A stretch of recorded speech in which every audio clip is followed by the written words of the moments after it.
Happy holidays and welcome to our last town hall of 2017. I'm pleased to announce to you that our State Board of Trustees unanimously approved our strategic plan last week, Our Communities, Your College, Pathways for Student Success and a Stronger Indiana. The document that was presented to the board, which includes narrative information related to each strategy, is available on My Ivy in the employee dashboard in the strategic planning section. I encourage you to review it. In early January, copies of the strategic plan will be available at every campus location for each employee, as well as online interactive versions featuring additional story content, including some videos. I encourage you to take the time to read about our goals and strategies, as well as the stories of success that will be featured, showing the amazing impact we have on our students, on our employers, and the communities we serve. Also, I am pleased to announce the individuals who have been selected for the Strategic Leadership Rotation. Those individuals are Stacy Atkinson, Vice Chancellor of Academic Affairs, the Richmond campus, Sarah Cleveland, Assistant VP of Admissions and Recruiting Systems Office, Rebecca Ray Schulte, Dean of University and Transfer Liberal Arts, Lawrence campus, and David Sheblow, Director of Human Resources, the Kokomo campus. This team of leadership will work with Kristen Moreland, Vice President, Change Management and Strategic Initiatives, to direct the implementation of the strategic plan throughout 2018. Along with the development of the strategic plan, 5-year metrics have been developed and were shared with campus leadership last week. A cross-functional team met from June through November of this year to develop these metrics, and as many projects go, there were several iterations of the metrics before they were approved by our chancellors and my cabinet. Those metrics will help us understand if we are in effect reaching the goals as laid out by the plan.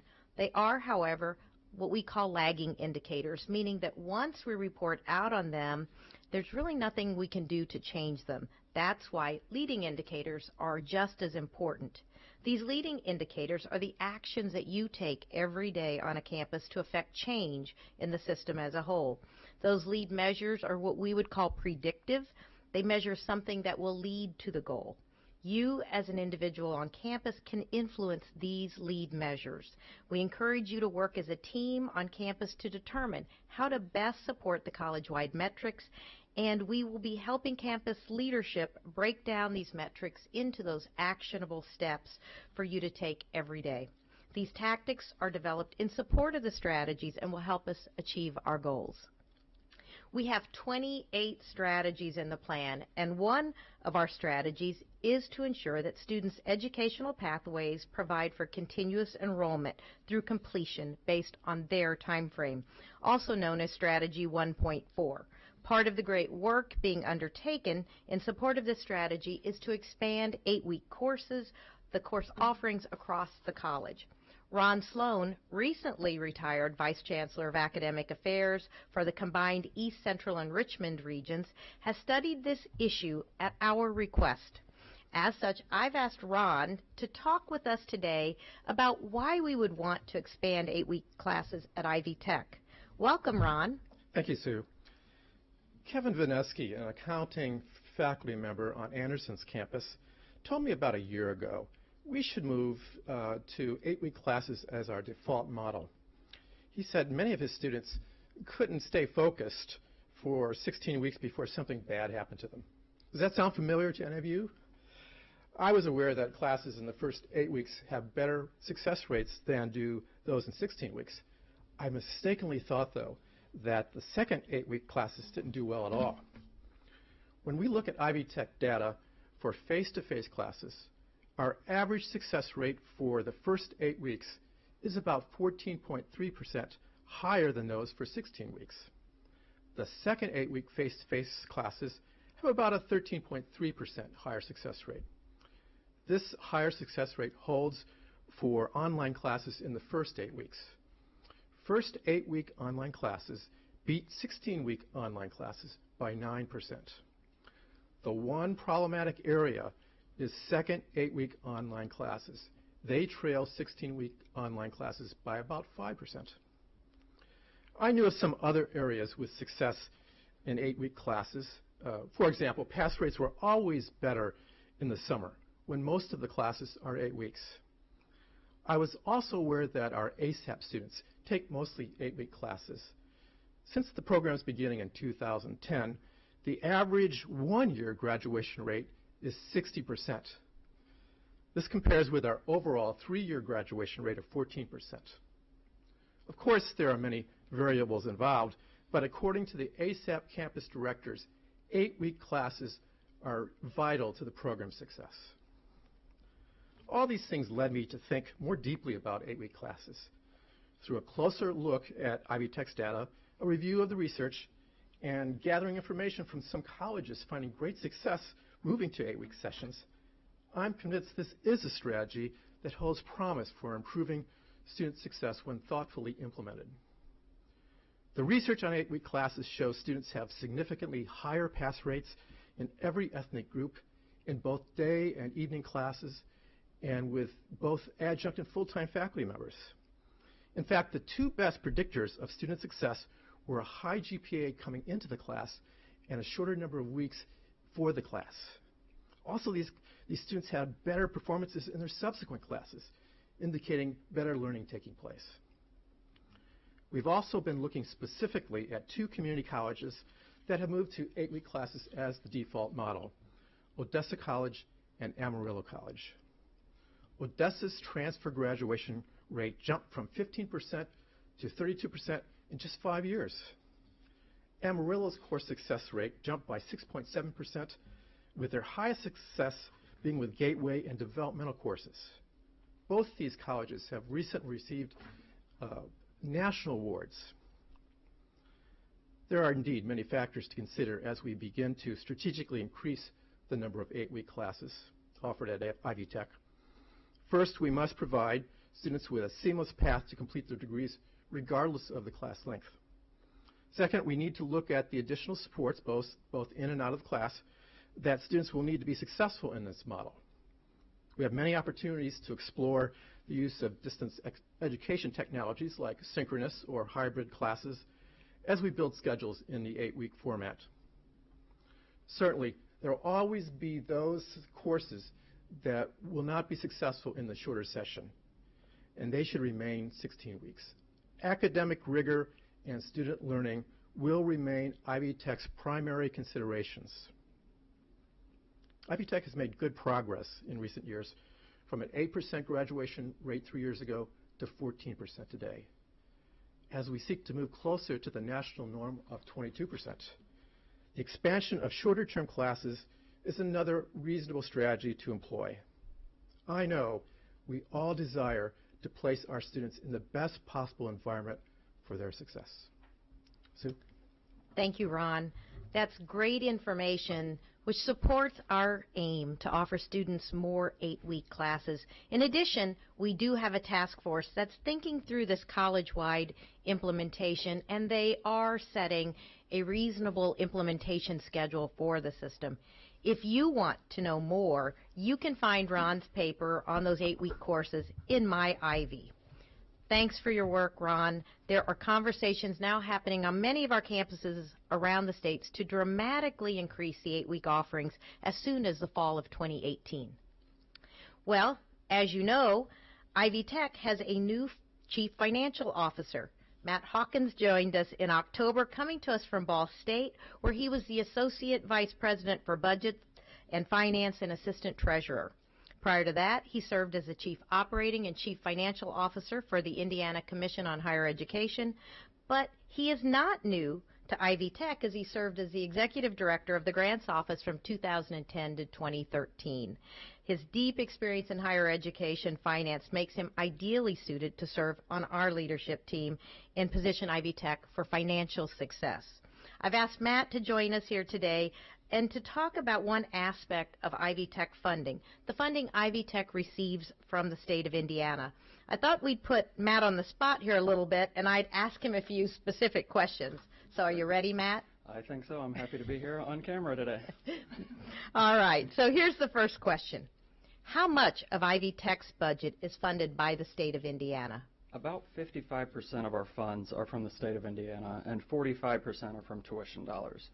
Of those tuition dollars, about $28 million are from state financial aid. The remainder of our revenue sources are from workforce alignment, auxiliary services, and investment income. So how is this different from how the other schools are funded by the state? Other institutions, such as Ball State, are less reliant on the state for funding. Ball State's general fund is about 35% state funded. All other public institutions in Indiana have residence halls and dining halls and other auxiliary services, such as Starbucks. So could you explain how the state or the General Assembly determines how much funding Ivy Tech receives? Yes, as you know very well, the state operates on a biennial budget, so this process happens every 2 years. In the fall of even-numbered years, all 7 public institutions submit student-level data to the Commission for Higher Education. These data are based predominantly on six-year degree completion, including on-time degrees and Pell degrees. The institutions also submit line items and capital requests. After each institution has submitted the information, there are 4 higher education budget recommendations. First, the Commission makes a budget recommendation and presents it to the State Budget Committee in December. Then in early January comes the Governor's budget recommendation. After that, the Indiana House of Representatives takes the initial draft of the legislative process before it goes to the Indiana Senate. Then the Senate produces a budget. Towards the end of the session, a conference committee is formed to come up with a full state budget, including higher education, based on the 4 recommendations. The budget must then be approved by the General Assembly and signed by the Governor. It's important to note that Ivy Tech must also have a budget approved by its State Board of Trustees by June, so Ivy Tech must move a budget through its internal process ahead of the state's approval process. Matt, what is the funding per FTE for Ivy Tech, and how does that compare to other state-funded institutions? Well, our headcount and FTE vary greatly. For 4-year institutions, FTE and headcount are similar because their students are typically taking 12 to 15 credit hours per semester. Because the predominant portion of Ivy Tech students take fewer than 12 credit hours a semester, our headcount is always considerably higher than our FTE. Ivy Tech's funding in fiscal 19 is similar to IU Northwest and IUPUI General Academic with regard to funding per FTE. Purdue West Lafayette and IU Bloomington are considerably higher. If the state funding remains flat, our funding per FTE increases as our FTE decreases. So if we enroll more students, will our funding from the state increase? Enrollment does not change the current year appropriation from the state, but it does impact future appropriations. More importantly, more student completions and more on-time completions will impact future appropriations. Unique to Ivy Tech, tuition dollars do remain at the campuses. How much of this funding for Ivy Tech is performance funding? You know, we talk about performance funding a lot. How much of the overall operating funds were based on performance, at least focusing on one biennium? Ivy Tech will receive about $228 million in operating funds in fiscal 19. Of those dollars, $20.6 million was allocated based on performance. Ivy Tech did very well in this biennium. So why are completions and degrees important to performance funding? If you're graduating students and graduating them on time, meaning in 2 years, you'll do fairly well in the performance model. The other focus is at-risk or Pell students. CHE voted yesterday on changes to the performance funding model.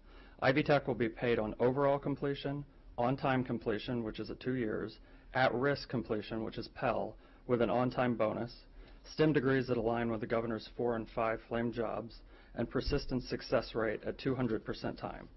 200% time meaning those students who enter and complete 15 credits per year continuously. Ivy Tech is paid at 15, 30, and 45 credit hour benchmarks. So let's talk about dual credit. We know Ivy Tech provides 60% of all the dual credit across the state of Indiana to about 60,000 students annually, valued at $50 million for students and families. How much is Ivy Tech paid by the state to do dual credit? Ivy Tech is paid about $50 per credit hour. This totaled $13 million in each year of this current biennium. As of fiscal 18, you, President Ellspermann, chose to send all the new dollars, totaling about $6 million, back to the campuses based on their performance. So what can Ivy Tech do to get more funding from the state? We can enroll more students, including Pell students, have those students complete on time, and will receive more funding. We need to be transparent with the General Assembly and the Governor. We know everyone wants to hear all the good things that we're doing, but they equally want to hear the brutal facts with regards to things we've not done so well and the problems we've struggled to solve. Thank you, Matt, and thank you for joining back with Ivy Tech. Thanks for having me. I'm sure we'll have him back as a guest in future town halls as well. So, this is a short town hall, so let me just do a couple reminders. Please mark your calendars for our next town hall on Friday, January 19th. But before that, I want to wish you and your family all the best during these holidays. Please enjoy your time away.